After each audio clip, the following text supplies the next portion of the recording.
వికారాబాద్ జిల్లా పూడూరు మండలం రాకంచెరులో తీవ్ర విషాదం చోటు చేసుకుంది. పవన్ అనే యువకుడు పురుగుల మందు సేవించి ఆత్మహత్యకు పాల్పడిన ఘటన స్థానికులను కలిచివేసింది. పవన్ ఫోన్ కు కొందరు గుర్తు తెలియని వ్యక్తులు ఫ్రాడ్ కాల్స్ చేస్తూ డబ్బులు డిమాండ్ చేస్తుండటంతో ఆందోళనకు గురైన పవన్ ఈ నెల 23న పురుగుల మందు సేవించి ఆత్మహత్య యత్నం చేసుకున్నాడు.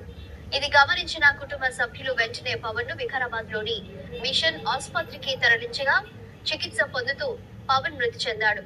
కుటుంబ సభ్యుల ఫిర్యాదు మేరకు పోలీసులు కేసు నమోదు చేసి దర్యాప్తు చేపట్టారు. పవన్ మొబైల్లో ఆడియో రికార్డుల ఆధారంగా నిందితుల కోసం పోలీసులు గాలింపు చర్యలు చేపట్టారు. మా తమ్ముడు కాల్ వచ్చింది 2 రోజుల క్రితం గిట్టంగా ఇట్లా బెదిరిస్తున్నారన్న ఎవరో కాల్ నుంచి అంటే నేను మాట్లాడిన.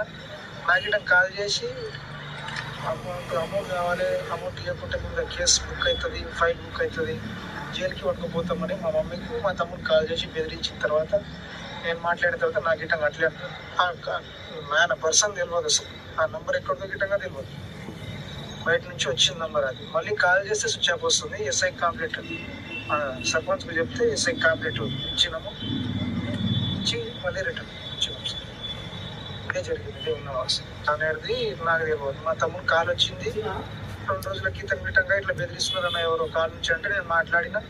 నాకు ఇటం కాల్ చేసి అమౌంట్ కావాలి, అమౌంట్ ఇవ్వకుంటే ముందు కేసు బుక్ అవుతుంది, ఫైల్ బుక్ అవుతుంది,